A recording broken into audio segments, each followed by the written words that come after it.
ಎಲ್ಲರಿಗೂ ನಮಸ್ಕಾರ friends, welcome to unique Educare academy. ಈ ವಿಡಿಯೋದಲ್ಲಿ ನಾವು 8ನೇ ತರಗತಿಯ ಸೈನ್ಸ್ನ 5ನೇ ಪಾಠವಾದ ಕೋಲ್ ಆ್ಯಂಡ್ ಪೆಟ್ರೋಲಿಯಂನ ಅಭ್ಯಾಸದ ಪ್ರಶ್ನೋತ್ತರಗಳನ್ನು ಅಂದರೆ ಎಕ್ಸರ್ಸೈಸ್ ಸೊಲ್ಯೂಷನ್ಗಳನ್ನು ನೋಡ್ತಾ ಹೋಗೋಣ. ಸೊ ಇದರಲ್ಲಿ ಕ್ವಶನ್ ನಂಬರ್ ಒನ್ನಲ್ಲಿ what are the advantages of using CNG and LPG as fuels ಅಂತ ಇದೆ. ಸೊ ಹಾಗಾದ್ರೆ ಇದಕ್ಕೆ ಆನ್ಸರ್ ಏನಂದ್ರೆ the advantages of using CNG and LPG as fuels are they are used as non polluting fuels to transport vehicles. LPG and CNG both are easy to store and transport. So ಇದ್ರಲ್ಲಿ ಏನು ಹೇಳ್ತಾ ಇದ್ದಾರೆ ಅಂದ್ರೆ ಅವರು they are used as non polluting fuels. So ಇವು ಕಡಿಮೆ pollution ಮಾಡ್ತವೆ. CNG and LPG it's non polluting fuels ಅಂದ್ರೆ ಇವು ಯಾವುದೇ ರೀತಿಯ ಪೊಲ್ಯೂಷನ್ ಅನ್ನ ಮಾಡೋದಿಲ್ಲ ವೆಹಿಕಲ್ಸ್ ತರ. Fuels to transport vehicles. LPG and CNG both are easy to store and transport. So ಇದನ್ನ ಸ್ಟೋರ್ ಮಾಡ್ಲಿಕ್ಕೆ, ಈಗ ನಮ್ಮ ಮನೆಯಲ್ಲಿ ಇರ್ತಕ್ಕಂಥ ಸಿಲಿಂಡರ್ಗಳನ್ನ ಇವನ್ನ ಸ್ಟೋರ್ ಮಾಡ್ಲಿಕ್ಕೆ ಮತ್ತು ಕ್ಯಾರಿ ಮತ್ತು ಟ್ರಾನ್ಸ್ಪೋರ್ಟ್ ಮಾಡ್ಲಿಕ್ಕೆ ಈಸಿ ಆಗ್ತದೆ ಅಂತ ಹೇಳ್ತಾರೆ. So CNG is used for power generation. Okay, compressed natural gas. CNG is compressed natural gas. ಇದನ್ನ ಪವರ್ ಜನರೇಷನ್ ಅಂದ್ರೆ ಈಗ ಎಲೆಕ್ಟ್ರಿಕಲ್ ಇದನ್ನ ಕೂಡ ಮಾಡ್ಲಿಕ್ಕೆ ಇದನ್ನ ಯೂಸ್ ಮಾಡ್ತಾರೆ. These fuels have more energy per unit volume. So ಇವೆಲ್ಲ fuel have more energy. So ಹೆಚ್ಚಿಗೆ ಪರ್ ಯೂನಿಟ್ ವ್ಯಾಲ್ಯೂಮ್ಗೆ ಇದನ್ನ ನಾವು ಯೂಸ್ ಮಾಡಿಬಿಟ್ಟು ಹೆಚ್ಚಿಗೆ ಎನರ್ಜಿಯನ್ನ ನಾವು ಪಡ್ಕೊಳ್ಬಹುದು ಅಂತ. LPG can be used directly for burning in homes and factories. So ನೋಡ್ತಿರೋ ಹಾಗೆ ನಾವು LPG ನ ಲಿಕ್ವಿಡ್ ಪೆಟ್ರೋಲಿಯಂ ಗ್ಯಾಸ್ನ ನಾವು ಇದಕ್ಕೆ ಯೂಸ್ ಮಾಡ್ತೇವೆ. ಮನೆಯಲ್ಲಿ ಇರ್ತಕ್ಕಂಥ ಗ್ಯಾಸ್ ಅನ್ನ ಸಿಲಿಂಡರ್ ಮುಖಾಂತರ ನಾವು ಒಲೆಯಾಗಿ ಯೂಸ್ ಮಾಡ್ತಾರೆ. So these are easily available and have affordable cost. So ಇವೆಲ್ಲ ಈಸಿಲಿ ಅವೈಲೇಬಲ್ ಇರ್ತವೆ ಮತ್ತು ಅಫೋರ್ಡಬಲ್ ಅಂದರೆ ಈಸಿಯಾಗಿ ಇದನ್ನು ತೆಗೆದುಕೊಳ್ಬೋದು, ಅಫೋರ್ಡಬಲ್ ಆಗಿರ್ತವೆ. So LPG and CNG has virtually no ash particles left after burning. Okay, LPG and CNG has virtually no ash. So ಇದನ್ನ burn ಆದ್ಮೇಲೆ ಇದ್ರ ಜೊತೆ ಯಾವುದೇ ಆಶ್ ಪಾರ್ಟಿಕಲ್ ಹ್ಯಾವ್ ನೋ ವರ್ಟಿಕಲ್ ಇನ್ನೊಂಥರ ಯಾವುದೇ ಆಶ್ ಪಾರ್ಟಿಕಲ್ ಕೂಡ ಪ್ರೆಸೆಂಟ್ ಇರೋದಿಲ್ಲ, ಕಂಪ್ಲೀಟ್ ಆಗಿ ಬರ್ನ್ ಆಗ್ತದೆ. So question number second, name the petroleum product used for surfacing roads. Okay, ಯಾಕಂದ್ರೆ ಸರ್ಫೇಸಿಂಗ್ ರೋಡ್ ಅನ್ನ ಮಾಡ್ಲಿಕ್ಕೆ ಯಾವ ರೀತಿ ಪೆಟ್ರೋಲಿಯಂ ಉತ್ಪನ್ನಗಳನ್ನ ಬಳಸ್ತಾರೆ ಅನ್ನೋದನ್ನ ಕ್ವಶನ್ ನಂಬರ್ 2 ನಲ್ಲಿ ನೋಡ್ತಾ ಹೋಗೋಣ.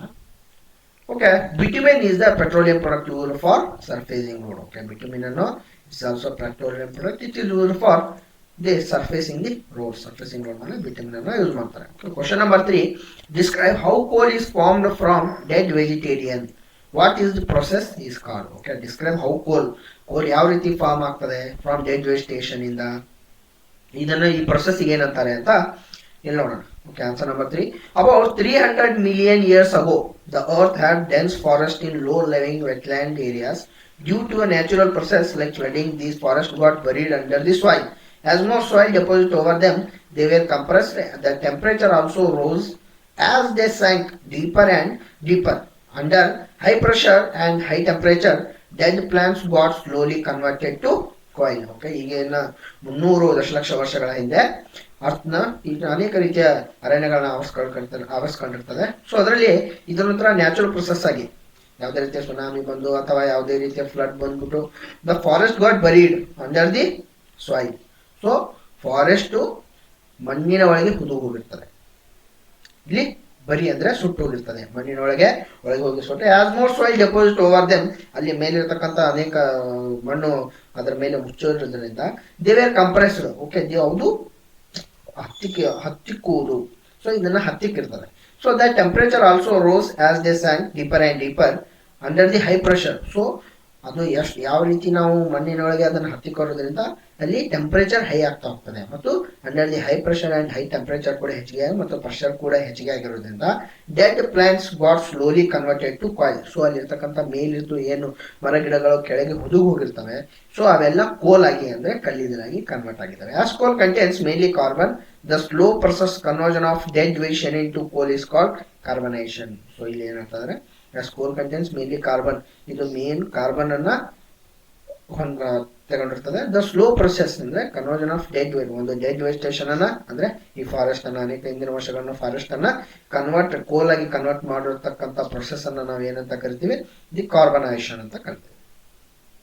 ನೆಕ್ಸ್ಟ್ ಕ್ವಶನ್ ನೋಡೋಣ. Question number 4, fill in the blanks. So ಇಲ್ಲಿ ಫಿಲ್ ಇನ್ ದಿ ಬ್ಲಾಂಕ್ಸ್ ಕೊಟ್ಟಿದ್ದಾರೆ. Fossil fuels are natural gas, coal and petroleum. So fossil fuels ಯಾವ್ಯಾವ ಇದಾವೆ ಇಲ್ಲಿ? ಒಂದನೇದು ಇಲ್ಲಿ ನ್ಯಾಚುರಲ್ ಗ್ಯಾಸ್, ಎರಡನೇದು ಇಲ್ಲಿ ಕೋಲ್, ಮೂರನೇ ಡ್ಯಾಶ್ ಅಲ್ಲಿ ಪೆಟ್ರೋಲಿಯಂ ಅಂತ. Okay, next B question. Process of separation of different constituents from petroleum is called. Process of separation of different constituents. So different constituents from petroleum is called refining. Okay, ಈಗ ನಾವು petroleum ಇಲ್ಲಿ ಅನೇಕ by ಪ್ರಾಡಕ್ಟ್ಗಳನ್ನ, ಈ petroleum jelly ಆಗಿರ್ಬೋದು, CNG, ಈ ರೀತಿ ನಾವು ಇದನ್ನ ತೆಗೆದುಕೊಂಡ್ಬಿಟ್ಟು ಈ ತರ ಬೇರೆ ಮಾಡ್ಕೊಳ್ಳೋಕೆ is called refining. The process of separation different petroleum ಅಲ್ಲಿ ಡಿಫರೆಂಟ್ ನಾವು ಕಾನ್ಸ್ಟಿಟ್ಯೂಷನ್ ಮಾಡ್ಲಿಕ್ಕೆ ಸಪರೇಷನ್ ಆಫ್ ಪೆಟ್ರೋಲಿಯಂ ಅನೇಕ ರೀತಿಯ ನಾವು ವಿಂಗಡಣೆ ಮಾಡ್ತೇವೆ. ಸೊ ಡೀಸೆಲ್, ಪೆಟ್ರೋಲ್ ಮತ್ತೆ ಪೆಟ್ರೋಲಿಯಂ ಜೆಲ್ಲಿ. ಸೊ ಈ ರೀತಿ ಇದನ್ನ ಮಾಡ್ಲಿಕ್ಕೆ ರಿಫೈನಿಂಗ್ ಅಂತ ಕರಿತೀವಿ. Least polluting fuel for vehicle is. Least polluting ಅಂದ್ರೆ ನಾವು ಕಡಿಮೆ ಪೊಲ್ಯೂಟ್ ಮಾಡತಕ್ಕಂತ ಫ್ಯೂಯಲ್ ಯಾವುದು ವೆಹಿಕಲ್ ಅನ್ನ ಚಲಾಯಿಸಲಿಕ್ಕೆ ಅಂದ್ರೆ to CNG. Compressed natural gas. Okay, ಈಗ ಕ್ವಶನ್ ನಂಬರ್ 5. ಇಲ್ಲಿ tick true false against the following statements ಅಂತ ಇದೆ. Fossil fuels can be made in the laboratory. Fossil fuels can be made in the laboratory. It is false. ಇದನ್ನ ಯಾವುದೇ ರೀತಿಯ ಲ್ಯಾಬೊರೇಟರಿಯಲ್ಲಿ fossil fuels ಅನ್ನ ಮಾಡ್ಲಿಕ್ಕೆ ಆಗೋದಿಲ್ಲ. ಫಾಸಿಲ್ ಫ್ಯೂಲ್ಸ್ ಅನೇಕ ವರ್ಷಗಳ ಹಿಂದೆ ಯಾವುದೇ ರೀತಿಯ ಈ ಜೀವಿಗಳು ಸತ್ತೋಗಿರ್ತವೆ, ಅವನ್ನೆಲ್ಲ ಕೊಳತ್ಬಿಟ್ಟು ತಾವಾಗಿ ಅನೇಕ ದಶಲಕ್ಷ ವರ್ಷಗಳ ಹಿಂದೆ ಅವು ಕೊಳತಿರ್ತಕ್ಕಂಥ ಜೀವಿಗಳೇ ಫಾಸಿಲ್ ಫ್ಯೂಲ್ಸ್ ಆಗಿ ಕನ್ವರ್ಟ್ ಆಗಿರ್ತವೆ. ಸೊ ಅದನ್ನ ಲ್ಯಾಬೊರೇಟರಿ ಮಾಡ್ಲಿಕ್ಕೆ ಸಾಧ್ಯ ಇಲ್ಲ. Okay, CNG is more polluting fuel than petrol. No, it's wrong. So petrol CNG ಗಿಂತ ಹೆಚ್ಚಿಗೆ ಇದು ವಾತಾವರಣಕ್ಕೆ ಹಾನಿ ಮಾಡ್ತದೆ. So it's polluting more than CNG. So CNG is more polluting fuel than petrol. So CNG is less polluting fuel than petrol. Okay, it's a false statement ಆಗಿರ್ತದೆ. So ಈಗ question number 3. Coke is almost pure from carbon. Coke is almost pure from, yes, it's true. So next D. Coal tar is a mixture of various substances. Yes, ಇದು ಕೂಡ coke is coal tar is a mixture of various substances ಇಂದ coal tar ನ ಮಾಡ್ತಾರೆ. So it's true. Kerosene is a not fossil fuel. It's false. ಇದು ಕೂಡ fossil fuel ಆಗಿರ್ತದೆ. Okay, ಈಗ next question ನೋಡೋಣ. Question number 6. Explain why fossil fuels are exhaustible natural resources. So fossil fuels exhaustible ಅಂದ್ರೆ ಪುನಃ ಆಗಿ ಇವು ಈಸಿಲಿ ಇಟ್ಸ್ ನಾಟ್ ಅವೈಲೇಬಲ್. ಯಾಕೆ ಅಂದ್ರೆ fossil fuels R formed over a period of million of years. So ಇವು ಅನೇಕ ದಶಲಕ್ಷಗಳ ವರ್ಷಗಳ ಹಿಂದಿನಿಂದ ಅನೇಕ ಜೀವಿಗಳು ಸತ್ತಿರೋದ್ರಿಂದ ಅವು ಕೊಳೆತ ಇದರಿಂದ ಇವು ಫಾಸಿಲ್ ಫ್ಯೂಲ್ಸ್ ಆರ್ ಫಾರ್ಮ್ ಆಗಿರ್ತವೆ. So by the action of high temperature and high pressure on the remains dead plants and animals. Okay, dead plants and animals ಇಂದ ಫಾಸಿಲ್ ಫ್ಯೂಲ್ಸ್ ಆಗಿರ್ತದೆ. So these fossil fuels are exhaustible natural resources because if they are exhausted by human activities cannot be recreated in a short period of time. So ಈ fossil fuels ನಾವೇನ್ ಬಳಸ್ತಾ ಇದೀವಿ ಇವು ಅನೇಕ million ವರ್ಷಗಳ ಹಿಂದೆ ಹೋಗಿರ್ತಕ್ಕಂಥ dead plants and animals ನ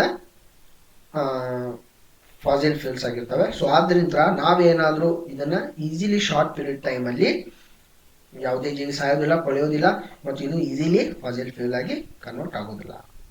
Question number 7. Describe the characteristics and uses of coke. Okay, answer number 7. Coke is a tough, porous and black substances. It is produced by destructive distillation of coal. Okay. Describe the characteristics and uses of coke. So, it is an almost pure form of carbon. So, it is used as domestic as well as an industrial fuel in the stove and furnaces. So, it is an almost pure from carbon. So, ಇದು carbon ಇಂದ free ಆಗಿರ್ತದೆ ಮತ್ತು it is used as domestic as well as industrial fuel in stove and furnace. So ಇದು domestic ಅಂದ್ರೆ ಮನೆಯಲ್ಲಿ ನಾವು use ಮಾಡ್ತಿದ್ದೇವೆ, ಇನ್ನು ಅನೇಕ ರೀತಿಯ ಇದರಲ್ಲಿ ಕೂಡ ನಾವು ಯೂಸ್ ಮಾಡ್ತಾ ಇದ್ದೇವೆ ಅಂದ್ರೆ ಫ್ಯಾಕ್ಟರಿ ಕೂಡ. It is used in the manufacture of steel. So ಇದನ್ನ ಸ್ಟೀಲ್ ಮಾಡ್ಲಿಕ್ಕೆ, ಸ್ಟೀಲ್ ಅನ್ನು ಬಳಸಲಿಕ್ಕೆ ಇದನ್ನ ನಾವು ಯೂಸ್ ಮಾಡ್ತೇವೆ. It gives a little or no smoke. So ಇದು ಕೋಕ್ ಏನಿದೆ ಸ್ಮೋಕ್ ಅಂದ್ರೆ ಹೊಗೆಯನ್ನ ಬಿಡುವುದಿಲ್ಲ. So it is used for extraction of metals. So ಇಲ್ಲಿ ಎಕ್ಸ್ಟ್ರಾಕ್ಷನ್ ಆಫ್ ಮೆಟಲ್ಸ್ನ ನಾವು ಹೊರಗಡೆ ತೆಗಿಲಿಕ್ಕೆ ಕೂಡ ಇದನ್ನ ಯೂಸ್ ಮಾಡ್ತೇವೆ. It can be used make fuel gases. So fuel gases ಕೂಡ ನಾವು ತೆಗಿಲಿಕ್ಕೆ ಇದನ್ನ ಯೂಸ್ ಮಾಡ್ತೇವೆ. Okay, question number 8. Explain the process of formation of petroleum. So petroleum ಯಾವ ರೀತಿ ಫಾರ್ಮೇಷನ್ ಆಗ್ತದೆ ಅನ್ನೋದನ್ನ ಕೇಳಿದ್ರೆ ಇಲ್ಲಿ ನೋಡ್ತಾ ಹೋಗೋಣ. So petroleum was formed organism living in the sea. Okay, petroleum are formed in the living in the sea. So these organisms died. Their bodies settled down at the bottom of the sea and got covered with the sand and clay. So petroleum are formed and organisms living in the sea. So ಸಾಗರದಲ್ಲಿರ್ತಕ್ಕಂಥ ಅನೇಕ organisms ಅಂದ್ರೆ ಜೀವಿಗಳನ್ನ ಇವು ಸತ್ತ ಮೇಲೆ ಇದರ pool ಬಾಡಿಗಳು ಕೆಳಗಡೆ settle down ಆಗಿರ್ತವೆ ಸಾಗರದಲ್ಲಿ. So it's got covered with the sand and clay. So ಇದು ಮಣ್ಣು ಮತ್ತು ಮರಳಿನಿಂದ ಮುಚ್ಚೋಗಿರ್ತದೆ.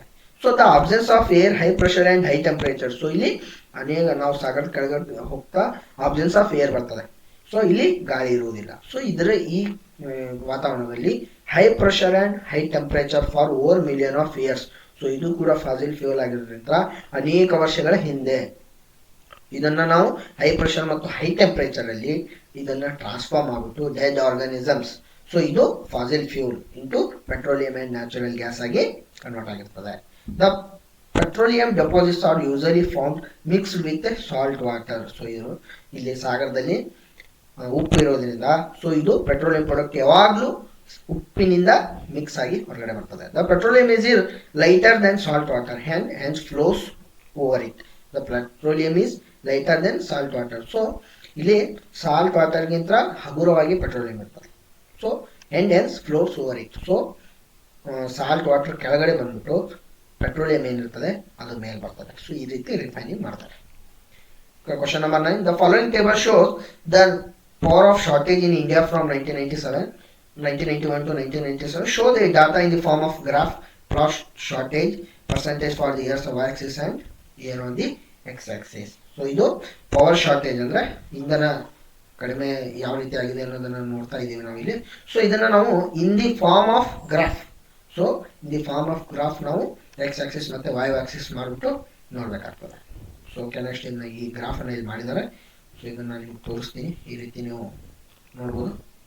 ಸೊ ಇಟ್ಸ್ ದಿ ಫಾರ್ ಇಲ್ಲಿ 1991 8% ಶಾರ್ಟೇಜ್ ಇತ್ತು. ಈ 1998 ಇದು ಕೂಡ ಸ್ವಲ್ಪ ಕೆಳಗಡೆ ಬಂದಿದೆ. ಈ 1993 ಏನಾಗ್ತದೆ 8.3 ತನಕ ಹೋಗುತ್ತೆ. ಇದು 8.3 ತನಕ. ಸೊ ನೆಕ್ಸ್ಟ್ 1994 ಸೊ ಮತ್ತೆ ಕಡಿಮೆ ಆಗ್ತದೆ. ಸೊ ಅಂದ್ರೆ ನಾವು ಇಂಧನವನ್ನ ಅನೇಕ ರೀತಿಯಿಂದ ಆಮದು ಮಾಡ್ಕೊಳ್ಳೋದ್ರಿಂದ ಇದು ಮತ್ತೆ 7.5 ಬರ್ತದೆ. ಇನ್ನು 1995 7 ಬರ್ತದೆ. But in 1997 in huge number ಅಲ್ಲಿ ಸೊ ಇದು ಏನಾಗ್ತದೆ 9.20 ಹೋಗ್ತದೆ. So in 1997 it will be go around 11.5. So ಇದು ಇನ್ 6 years of span it's the very high. In 11.5 it's the very high number. So ಇಲ್ಲಿ ಈ ರೀತಿ ಕೂಡ ನಾವು ನೋಡ್ಬೋದು. ಸೊ ಇವು ಎರಡು ರೀತಿಯ ಪ್ಯಾರಾಗ್ರಾಫ್ ಮತ್ತು ಶಾರ್ಟ್ಸ್ ಇದಾವೆ. ಈ ರೀತಿ ನಾವು ನೋಡ್ಬೋದು.